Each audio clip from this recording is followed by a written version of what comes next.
1강 우리 페이지 10쪽 평형과 안정성부터 갈게요. 지금 강의하다가 중간중간에 쉬는 시간도 주고 문제 풀어보는 시간도 가지고. 자, 일단 돌림힘이 처음부터 나옵니다. 돌림힘이 원래 물리 1에 없다가 이제 교육과정 바뀌면서 들어왔어요. 뭔지 알아야 될 때 일단 힘이라는 거, 과학에서의 힘은 그래서 우리 이거 기억하면 돼요. 자, 운동 상태에는 뭐가 있을까? 알면은 그냥 막 말해주세요. 운동 상태면 뭘 말하는 거죠? 우리 과학에서는 그냥 일상적으로 생각하는 것도 과학적으로 말해볼 줄 알아요. 움직이는 거요 이렇게 말할 건 아니잖아요. 운동 상태 우리가 뭘로 표현할 수 있어? 그 물체가 움직이는지 안 움직이는지도 말할 수 있겠지만 움직인다면 어떤 빠르기로 움직이느냐. 빠르기. 그죠? 그리고 또 뭐가 있죠? 어디로 움직이는지, 방향. 이런 게 있을 수 있어요. 그죠? 그리고 모양도 변화시킬 수 있다. 힘이 있으면. 그래서 이 알짜 힘이라는 개념을 중학교 때도 배우고 우리 통합과학에서도 계속 다뤘는데 얘가 진짜 중요합니다. 알짜 힘이라는 개념을 단순히 힘을 합한 거라고만 생각하고 있으면 나중에 문제 풀 때 많이 헷갈릴 거예요. 그래서 알짜 힘의 정확한 기준이랑 이거를 내가 어떻게 생각해야 되는지. 자, 일단 한 물체라고 여기서 말해줬기 때문에 그래서 선생님이 분필을 미는 것과 얘를 드는 게 둘의 알짜 힘을 같이 계산해 줄 수는 없겠죠? 그쵸? 이 둘의 알짜 힘을 구해라 이런 건 없어요. 그죠? 선생님이 이거를 들고 있을 때 지금 정지해 있는 이 분필의 알짜 힘을 구하시오 라고 하면 분필이 가지는 중력 그리고 선생님 손이 분필을 떠받치고 있는 힘 두 개가 힘의 평형을 이뤄서 알짜 힘이 0이니까 정지해 있다 이렇게 말할 수 있어야겠죠. 그래서 한 물체에 관해서 얘기를 하고 여러 힘이 있을 거고 이 힘들이 같은 효과를 내야 돼요. 여기서 말하는 효과가 뭘까? 우리 힘이 해줄 수 있는 게 뭐죠? 운동 상태를 변화시킬 수 있죠? 살짝 지워졌네. 그건 뭐야? 빠르기를 결정한다든지 방향을 결정하겠죠. 그러니까 알짜 힘의 방향은 여러 가지겠어요? 한 방향이겠어요? 당연히 한 방향이 돼야 되는 거. 그래서 하나의 힘이다 라는 거. 자, 그래서 이거는 너무 쉬워서 이미 다 알고 있을 건데 뭐 이렇게 상자가 있습니다. 상자가 있을 때 여기 지금 힘이 하나, 너무 약하다. 힘이 둘 이렇게 있는 상태인데 같은 방향이기 때문에 사방향으로 쳤을 때 합력이 요 화살표의 길이를 더한 게 됐다. 그리고 방향이 다른 경우에는 뺄셈이 되죠. 그리고 이거를 복합적으로 해서 같은 방향끼리는 더해주고 다른 방향은 빼주고 하는데 그 기준을 우리가 정하면 돼. 그래서 선생님은 오른쪽이 플러스로 하는 게 편하고 왼쪽을 마이너스로 하는 게 편하니까 이걸 플러스로 하고 이거를 빼기로 할래 이렇게 할 수도 있고 어떤 사람은 그 반대가 편할 수도 있어요. 난 이게 편해. 그럼 내가 왼쪽을 플러스로 하고 오른쪽을 마이너스로 지정하면 되는 거야. 그래서 오른쪽으로 할지 왼쪽으로 할지 그거는 크게 상관이 없고 어쨌든 반대 방향이면 힘의 부호가 달라진다 라고 알고 있으면 돼요. 그래서 밑에 보면은 알짜힘과 운동상태. 알짜힘이 작용하면 변하고 0이면 그러니까 작용하고와 0의 차이가 뭐예요? 있고 없고죠. 그래서 없다면 알짜힘이. 근데 알짜힘이 없다고 해서 힘이 없는 건 아니에요. 왜냐면은 뺄셈을 해줘서 0이 되는 경우가 있기 때문에. 그죠? 그래서 R자임이 0이면 운동 상태가 변하지 않는다. 왜? 운동 상태 변화시키는 건 힘인데 힘이 없다는 거니까. 그래서 안 변하는 거예요. 유지된다. 자, 근데 어떤 식으로 유지가 되냐? 무조건 이거 아니면 이거. 둘 중에 하나야, 무조건. 다른 건 없어요. 그래서 R자임이 0이면 정지거나 똑같은 속도로 같은 방향으로 똑같이 움직이고 있는 거다 라고 말해줄 수 있어요. 들어가서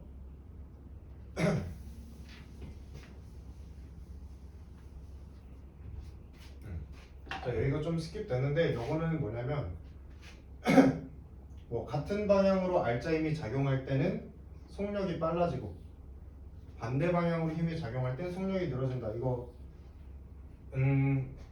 달리는 자동차를 생각해보자. 차가 이렇게 달리고 있어. 그러면 차가 달릴 때 공기가 없는 곳에서 달리나요? 아니죠? 공기가 있으니까 뭘 받아? 공기 저항을 받는단 말이야. 그래서 차가 가다가 공기가 반대 방향으로 밀어주면 속도가 줄어들 수 있을 거고, 근데 내가 엑셀을 더 세게 밟아 더 빨리 갈 수도 있죠. 그렇죠? 그래서 내가 힘을 어디로 받냐에 따라서 속도가 빨라지거나 느려지거나 할 수 있어. 하지만 내가 이미 움직이고 있는 운동 방향에 수직으로 힘이 작용했다면 그것은 속력에는 영향을 주지 못해요.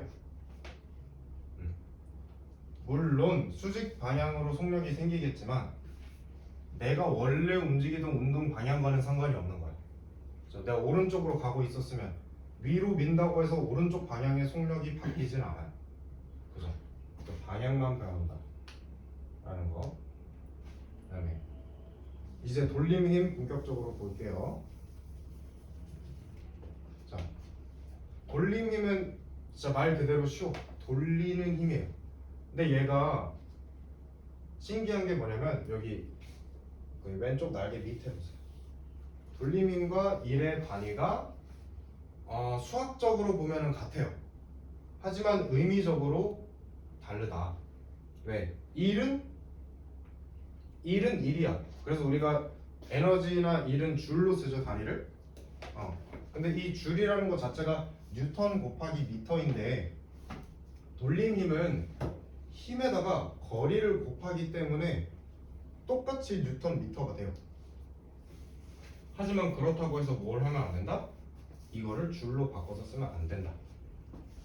왜냐하면 에너지는 아니기 때문에 수학적으로는 단위가 같더라도 우리가 에너지의 단위로 써주면 의미적으로 틀려서 안 된다는 뜻이에요. 그렇죠? 자, 그렇다면 얘는 힘인데 왜 거리가 곱해지냐? 그 이유는 이제 돌림 힘에 있어서는 회전팔의 길이가 중요하기 때문이에요. 자, 이 회전팔이란 뭐냐?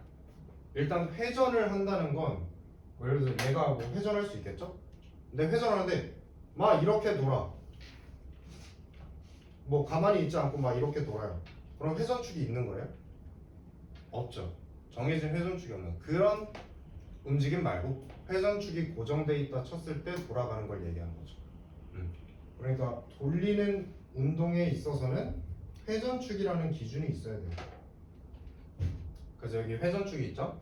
자, 회전축을 기준으로 내가 힘을 주고 있는 부분, 여기 우리가 힘점이라고 하는데 힘점까지의 거리를 회전팔이라고 합니다.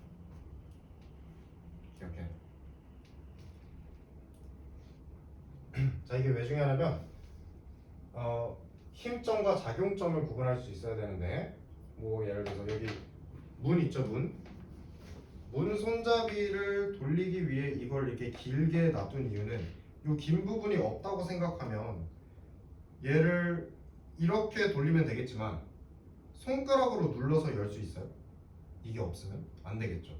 손가락으로 지그시 살짝만 눌러도 열릴 수 있게 회전팔을 만들어준 거예요. 그러면은 힘점이 여기에 있고 작용점이 그 회전축이 여기에 있고 작용점이 여 안에 있는 짧은 잠금 장치에 있기 때문에 작용점과 회전축 사이의 거리보다 회전축과 힘점 사이의 거리가 더 멀어서 적은 힘으로도 큰 힘을 내는 효과를 가지는 거. 그런 거 우리가 지렛대라고 해요. 그래서 그거는 좀 이따 얘기할 건데, 아무튼 그래서 회전축과 회전팔의 길이 알고 있어야 된다. 그리고 여기 밑에 보면 돌림 힘 공식 나와 있죠? 뭐 공식이라고 하기도 좀 그래. 그러니까 요 기호는 이제 타우라고 읽고 그냥 이렇게 한 다음에 대충 이렇게 써주면 돼요. 여기 타우는 R 회전팔의 길이 곱하기 힘이다. 근데 여기 날개 보면은 아마 F 사인 삼각함수 나와요. 그 이유가 뭐냐면 사실은 얘가 완벽한 식은 이게 맞아. 근데 그 이유가 뭐냐면 예를 들어서 뭐 회전축이 있고 회전팔이 있어요.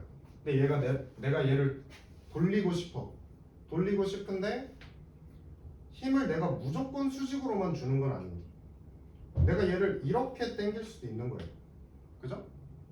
그럼 우리가 힘의 합력을 배웠다면 알 텐데 요 힘이라는 거는 수직의 요 힘과 수평의 요 힘을 합했을 때 만들어지는 힘이에요. 그렇기 때문에 요 힘을 이 힘과 이 힘으로 나눌 수가 있어요. 이걸 F라 하면은 여기는 회전팔과 이루는 각을 우리가 줬을 때 얘로 표시할 수가 있는 거예요. 얘가 F 사인 세타가 되는 이유는 아는 사람?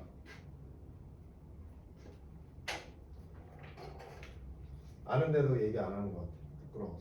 자, 일단 삼각함수에서 사인 세타는 값이 뭐죠? 빗변분의 각이 바라보고 있는 변. 그죠? 그래서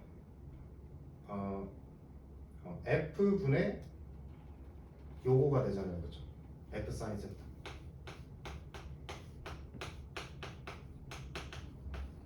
이게 되는 거잖아. 그렇죠? 왜냐면 요 길이가 요 길이잖아. 그죠? 그리고 이게 F고. 그럼 이거 뭐예요? 그냥 사인 세타란 말이야. 그죠? 그래서 그럼 얘는 뭐가 되겠어? 얘는 F 코사인 세타가 되는 거야. 그래서 요거를 써주는데 왜 이거 해야 되냐면 수직으로 작용한 힘만 의미가 있어. 생각해보세요. 내가 요거 없이 F 코사인의 힘만 작용이 됐다고 해봐. 내가 얘를 이렇게 돌려야 되는데 이렇게 잡아당기면 도나요?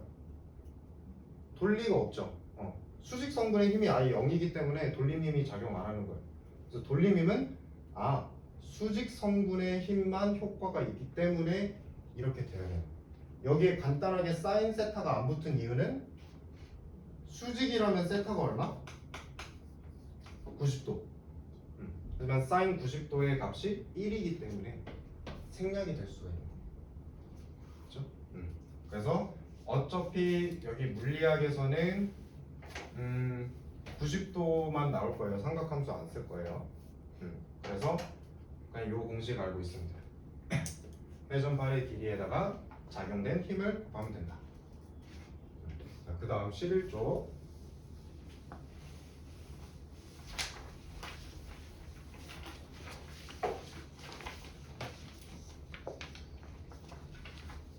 그래서 여기 나오죠? 지금 이렇게 당겼을 때는 하나도 돌아가지 않아요. 돌림 힘이 0이다. 그렇지만 조금이라도 수직 성분이 존재한다면 돌아가겠죠. 그렇죠? 요거는 모든 힘이 수직 성분으로만 있으니까 가장 최대의 돌림 힘을 낼 수 있는 거. 그렇죠? 얘는 뭐예요? 지금 회전팔의 길이를 더 길게 만들어 준 거예요. 그러면은 더 적은 힘으로도 큰 돌림 힘을 낼 수 있다. 라는 뜻이에요. 그다음에 그래서 이걸 이용하면 지렛대와 축바퀴를 얘기할 수 있는데, 보자. 지뢰는 아까 쌤이 얘기한 것처럼 받침점이 있고, 이 받침점으로부터 작용점과 힘점 사이의 거리로 우리가 힘의 이득을 볼 수 있는 거야. 힘의 이득. 그 이득이 요만큼이다. 자, 예를 들어서 내가 100에다가 1보다 작은 숫자를 곱해요. 그럼 결과가 100보다 커야 작아요? 작아요. 작죠? 네.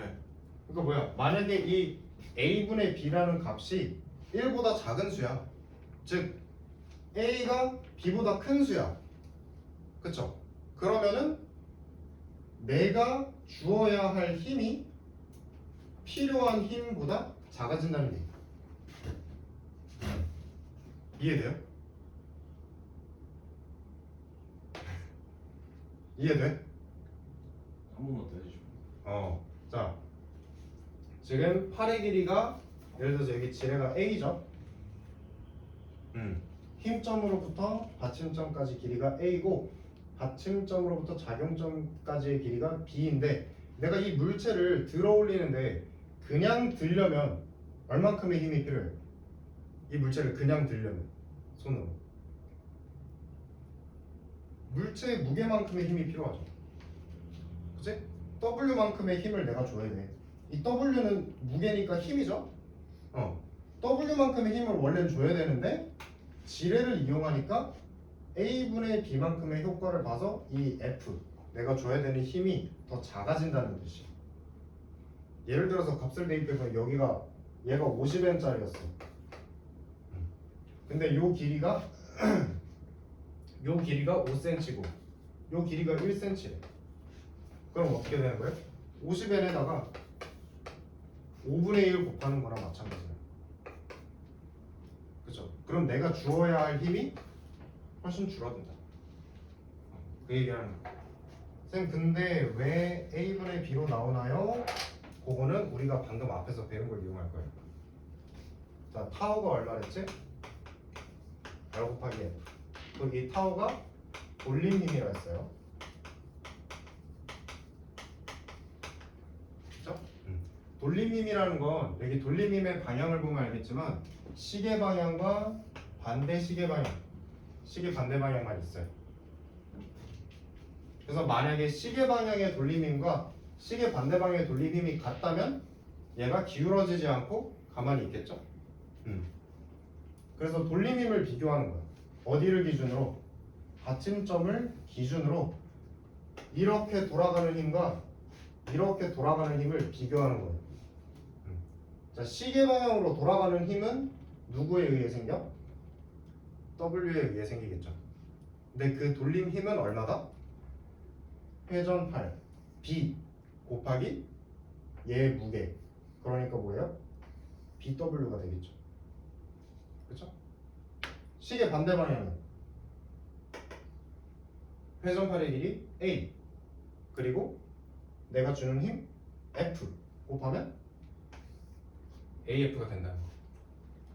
이걸 갖다 놨을 때 내가 얘를 들기 위해 필요한 힘을 구해라 라는 뜻이지 여기 등호가. 그쵸? 얘를 들 수 있으려면 이 힘이 같아야 될 거 아니야.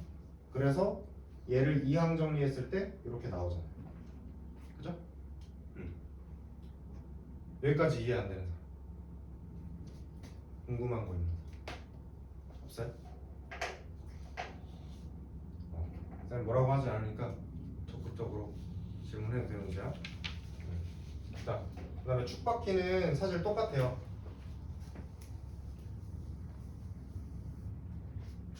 축바퀴 보면 여기에 얘 있죠, 얘가 여기에 들어가 있는 거야. 지금 보면 이렇게 돼 있고 이렇게 돼 있고 여기 받침점이 있고 이렇게 생각하면 돼요. 그래서 왜냐면은 얘는 돌릴 때 돌아가는 그 막대 부분이 원의 반지름이기 때문에. 그렇죠? 그래서 축바퀴는 원의 반지름이 길면 길수록 반지름이 짧은 축바퀴를 돌려주는데 더 효과가 좋다라는 얘기죠. 그래서 반지름이 긴 축바퀴의 실을 잡아당기면 반지름이 짧은 축바퀴의 실이 적은 힘으로도 잘 올라가는 걸 볼 수가 있어. 그래서 이건 축바퀴다. 둘이 똑같은 거예요. 도구만 다르고 원리가 아예 똑같아요. 그래서 그거면 됐고, 그럼 여기 보면은 우리 뭐 헬스 가는 사람 있어요? 자, 헬스 가서 이두 운동 하죠. 자, 이두 운동 하는데 지금 이 무게를 들 때 내 팔이 길면 길수록 어려울까 쉬울까? 무게를 드는 게. 근육량이 똑같다고 했을 때 내 팔이 길면 길수록 어려울까 쉬울까? 어려워. 어렵겠죠. 왜? 어, 내가 회전축이 어디 있어요? 여기 있잖아. 그죠? 그리고 회전팔이 뭐예요? 참, 여기서부터 내가 힘을 주는 지점 이만큼이죠?